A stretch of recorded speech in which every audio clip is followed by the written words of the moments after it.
And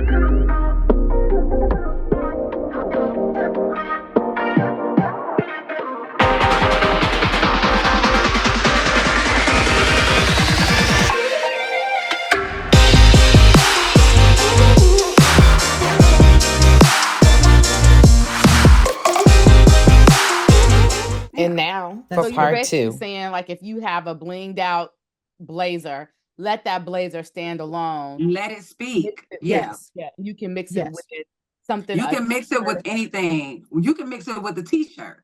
Yeah. It's really, fashion is anything that you make it. If I don't feel like really dressing up, I will take a dressy blazer and I will take a white tee. I will take a white t-shirt and wear it with a dressy blazer. And you can get you some gym shoes, or I give me some slacks. Yeah. It depends on where you're going and what are you dressing for. You know, what's the occasion. But like I said, I can let a blazer speak for itself. And then I won't overpower it with shoes, depending on where I'm going. Because if you need to pop, you need to pop out, you need to pop out. You need to do what you got to do. If it's time to go to work, you know, y'all ladies know how it is. It's time to go to work, you know, when it's time to shine. So, but generally, when you want that standout piece, you don't get standout pieces. Don't make everything talk at the same time. Then you just loud. Everything hollering. Your shoes hollering, your skirt hollering. You don't have to holler. Every part don't have to yell. Let that shirt talk. And let your pieces, like, put your pieces in order. Give your pieces some conversation. Like, we're going to be nice. We're going to let the shirt talk. Then the shoes going to talk. So, yeah, we're going to all come together. And we're going to be respectful. And we're going to let the pieces talk one at a time. That's good. That's good. So I want to ask, as far as, like, in this vein, like, letting the pieces talk. So do you think, I'm just going to say women, just, you know, should every woman have, like, that little black dress? You think maybe like a black or brown blazer, a nice jeans, like, what are some things, some basics that we really just need to make sure our closet has, that we can match? You know, like Steve Harvey says, every man should have a black suit. Like, what are something that women, like, what should we make sure we have these staples in our closet that we can mix? Yeah, I think you need a power suit. Every woman needs a power suit, because you may have to go in the boardroom. So we're not even talking church right now. You may need to do some boardroom. You may need to do presentation. So you need a power suit, and you need it's almost like you got to break it down. So you need a power suit. You need a dressy suit. You may need that paired with a skirt with the top, so you can get a dressy skirt suit. You need, of course, all the time, a little black dress is going to always come in handy. When you have nothing else to wear, you can get your black dress. But take it a step further. Is it a dressy black dress, or is it maybe one of those spandex dresses where you can tie something around your bottom if you're not fully comfortable wearing the spandex, or you put a big shirt over it, again, depending on where you go. So I think get pieces that you can either dress it up or can dress down, that it doesn't require too much effort from you. But definitely that dress, definitely that power suit. You need something to wear to worship in. So you definitely get something to wear to church. But we're careful about saying that, because, you know, we wear different stuff to church. Everybody don't wear dress to church anymore. True. So that's up in the air. That's why I say you got to know your environment. You have to know who you are, but then you got to know your environment. But we all gonna need a dress to go somewhere. You're always gonna, maybe, because that's changing too. Everybody don't wear dresses anymore. Here's the thing: I can't tell you the last time I wore stockings. I cannot tell you. I'm talking about me too. That long. I don't wear stockings. I don't wear them. So you can't even speak to that. But get that little black dress that's gonna come in handy. You need something brown in your closet, because you always got a pair of black shoes or brown shoes that you can match it with, that you don't have to run out and go and get. So I keep it there. I keep it simple. Other than that, we don't know where you're going, and the times have changed so much from yesteryear. It's almost like you're not really telling somebody, get your Sunday's best. They're like, I wear jeans and t-shirt to church, so I don't have to get a Sunday's best. So get that black dress, get that power suit, because women are in the boardroom and we are doing our thing, and you never know when you're going to need to have a meeting. Get something that you can change from the boardroom to going out afterwards, something that you don't have to stop home and do. Maybe you take your jacket off, or maybe you change your shirt, you change your blouse, and change it to a t-shirt, something that you can easily transition out of as well. That's good. Yeah, I really like that. So ladies, she's telling us we need a power suit to make sure we are able to sit in the boardroom, because God is placing us in these powerful positions, we need to dress appropriately. Yes. And even though, like, you know, church sometimes can be less formal, you should still be appropriate in church Still. as well. Absolutely. But Absolutely. I love that, to be able to dress for the occasion. And she Yeah. said, dress for where you want to go. Yeah. Just making sure you have these essential pieces in your closet, you know, that you are able to show up and show out, because people will judge you based on how you show up. So we want to make sure we upgrade our style so that we can show up our best self. Yes. I love Absolutely. this. I love this. Well, I do have another question I want to ask you, but this is all about relationships. Lady Beard, what is Okay. the red flag when it comes to friendship? My red flag, ooh, would probably be when I feel like it's more competition than friendship. Mm. I don't like that. No, I don't. I don't like it when it feels too much like it's competition. Oh, I almost bought that. Oh, you did that. I did this. It's almost like it's tit for tat. I don't like that. It's like, what are we doing here now? Are we not happy for each other? Are we not building each other? Oh, we're going tit for tat. That's competition. I can't do that. I can't. I don't have any extra energy to exert to that portion of life. I don't. I promise you, I have I have already given, I've allotted a portion to my kids, I've allotted a portion to my piece, I've allotted a portion to my husband. I'm telling you, I shell out portions of what I'm willing to give. And it's not that I hate you, it's not that I don't love you, it's that I don't have it to give to you.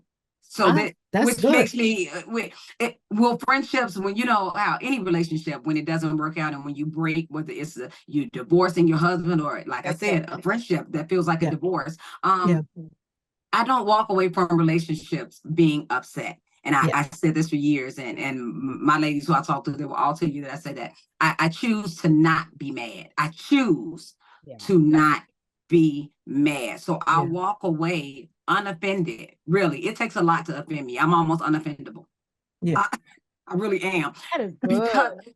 Because my expectations are just in an, I promise this took years for me to do. So please, I hope that it doesn't come across as gloating. This took me years to learn how to control my emotions.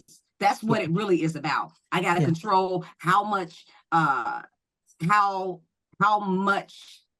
authority I'm giving you over me. That's good. Yeah. Because that's what the expectation said. If I'm expecting you to do something, then I'm waiting on you to give me what I need. But I really do ration out how much authority that I give you. I really do. That way I won't be offended if it doesn't happen. If you've shown me that this is what you're doing, if that's your standard, if I'm like, oh, it looks like competition, my expectations are lowering. That way, when you come to gut punch me, I'm like, oh, saw that come. Don't surprise me. You know, some things are going to surprise you, but if you look at the red flags, you can kind of, knew that. I should have known that was going to come out because of all that stuff I was hearing. So I'm at a point where I'm not even mad at you because I wasn't expecting you to do that anyway. I figured something like this would happen. Not offended me. My level of expectation wasn't even up there. It used to be high for you because we were friends. I know that a girl been done that, done it, lowered it a long time ago. So yeah. We're not there no more. That's a good key. That's let me say something. That's a good key that she just dropped when it comes to friendships. Because when you see the red flags, lower your expectation of that person. So when they hurt you or when they turn on you or when something happens, you're not as devastated. And I think that's my problem, because I get like, oh my God. But the Lord's like, I done showed you all these red flags. I showed you. I showed you time after time. That's a key to discern and see, and then lower your expectations so that if something happens, you're not hurt or offended. Yeah. Yeah. Yeah. Yeah. That is a good. And I'm not even saying you cut them off right away, because some of us, we do go through things in life where, we bite the thing that's closest to us, where we offend the person that's closest to us. So I get that. It's not that you will never have your ups and downs with friends, but I'm talking about the pattern of what your friend is showing you on a continual basis. And if that's the pattern that we're moving in, my expectations will drop. Now, if it changes, wonderful. We're staying friends. Wonderful. My expectation level will go back up. But you won't be driving me crazy. I'll never be up and down, up and down. I'm going to find a place for you, because clearly you don't know where you fit. But I'm gonna find a place for you. I'm gonna find a place for you. I'm gonna find a place. It's okay. I got you. I'll find a place. Right. I like that. I'll find a place for you. No, that's up and down. You ain't gonna drive me crazy. No, go right there. You done dropped some nuggets. That's good.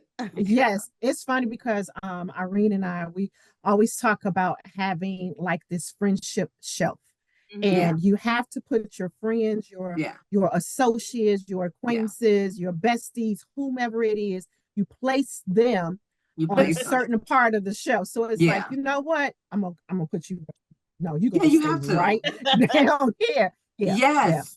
Because you're my kiki buddy, and you mixing your kiki buddy up with your bestie, and nobody ever, I never told you that I could fulfill those expectations. It's mismanaged expectations. I never told you I wanted to be your best friend. You probably thought there was a connection. And now, because that's in your mind, now you automatically have expectations. That's for anything that we do. When you get a new job, you're like, okay, I'm gonna do this for my money. I'm gonna do this with my money. Why? Because you know what that job offered you. You know how much you're gonna get paid.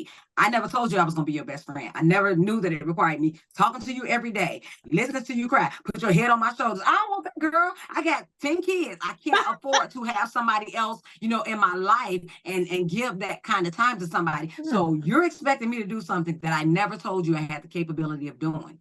Mismanaged expectations. You don't put me on the first shelf, and I have displayed to you I wanted to be on the fifth shelf. So it's not even all the time that person's fault. Sometimes it's us. I like her. Oh, she gonna be a good friend. I never told you I could be that for you.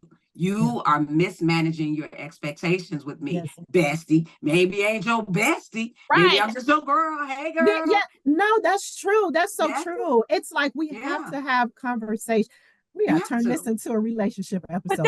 But it's like we have to have conversations with the people that we are in relationships with, because you are absolutely right. You may be expecting this person, like you say, to call you, check in on you, and they're not thinking that that's what you want, that that's what you even need, that is your actual love language. They don't know that. You haven't had a conversation. We haven't. You have to have conversations with people to find out if you're on the same page, or you will be disappointed. You will be. Like my daughter says, how dare you expect that from me? And then you have the audacity to get upset when I didn't fulfill something that was in your mind. We never had a conversation. I can't climb in your mind to know what you're thinking. Come out your mind and tell me with your mouth what it is that you need, and let me decide if I want to be that for you.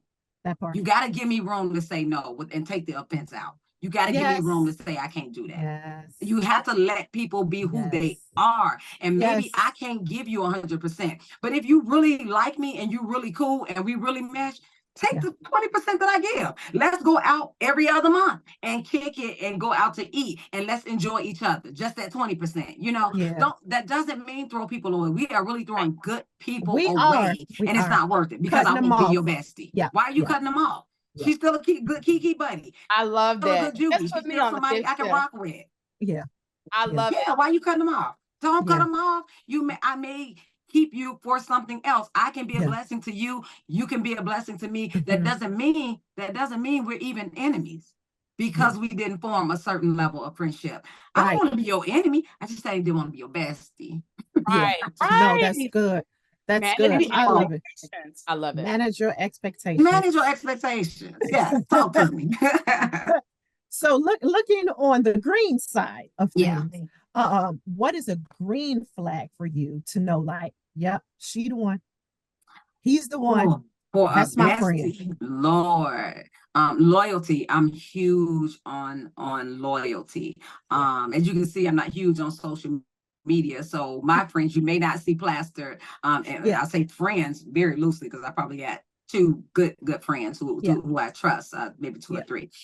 So it's about loyalty. It's not about who you can be seen with, what they can give you, what they offer, where they can take you, because that's really, really one-sided. If I'm really friends with you, it's about what is on the inside. That's more important to me than you trying to buy your friendship or I need to give to you all the time. Because people go, well, that should be a balance. Okay, but sometimes it won't. Sometimes I really may be going through for 6 months and my friend is calling me, pulling me out. She pouring into me. She keeps pouring into me. And it's not, well, I poured into you yesterday. You're supposed to call and check on me today. Well, I'm still going through.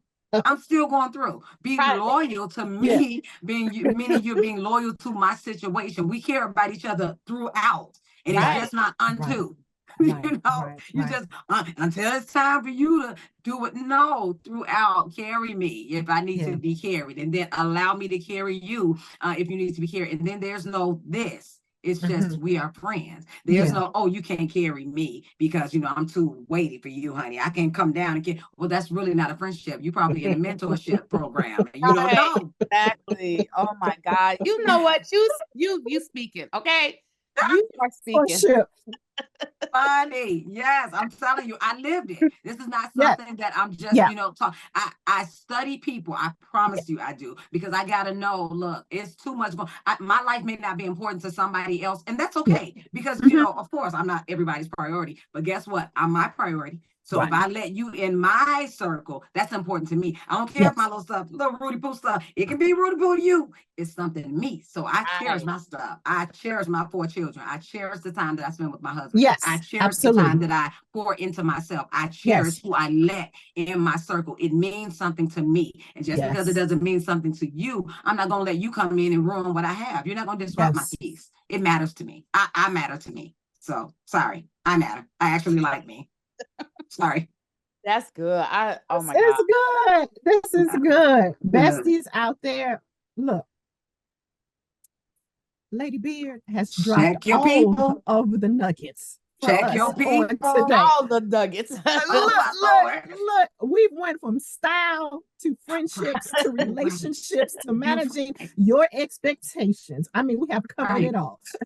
And I mean, I appreciate the stuff. I'm like, I dress myself, what is all this? But I appreciate it. But I love this conversation. I really do. I love open, just plain dialogue like this. Just talking about from what we know to be true, because we experienced it, so you don't have to experience it. We've already went through, we already burned our hand. We can show you the scars. Hey, don't touch that oven, it's hot. You don't have to, experience doesn't have to be your best teacher. We've been through it. See that wall right there? I knocked my head against that wall. Don't walk that way. It's a brick wall that way. You don't have to do it. So I'm absolutely proud to be on this panel, because you are actually giving women a gift. This is what I've done. This is what I've been through. This is what it takes for me to be successful in this lane. It's almost like a cheat code. You give us a cheat code, and that's very much appreciated, because I don't have to go through it if I don't need to. I don't want experience to be my teacher. I want to see, let me see. Did you fail? Okay, what did you do to fail? I don't have to do that. That's it. So keep giving people the cheat code, ladies. We need it. We need it. Thank you.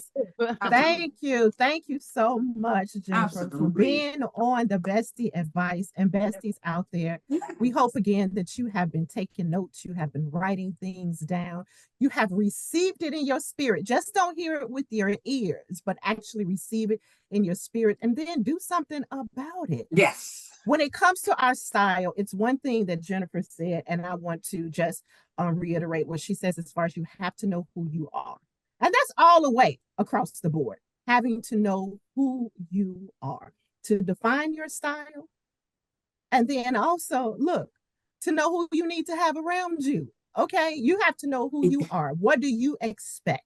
What is it that you want from your friends? Not when you cross back over to relationships, but what is it that you want from your friends? What are you expecting from them? And once you find that out, then it will be good, or it will be better when it comes to defining that relationship that you want to have. And then also accepting that bestie, that friend, that associate, that acquaintance, as she say, that Kiki girl. You will know exactly who that person is when they come into your life. So again, Lady Jennifer Beard, we thank you so much for coming on to the Bestie Advice and empowering us and providing us with sound wisdom and sound advice. And besties out there, we hope that you all have received something. Make sure that you watch this, you share this, you actually you like it, you subscribe to our page, and then also go back to some of our previous episodes. Watch those too. If you watched it one time, go back and watch it again. It'll be good for you. We guarantee it will. We love you all, and we thank you all so much for joining another episode of the Bestie Advice. Bye, you all. Bye. Bye.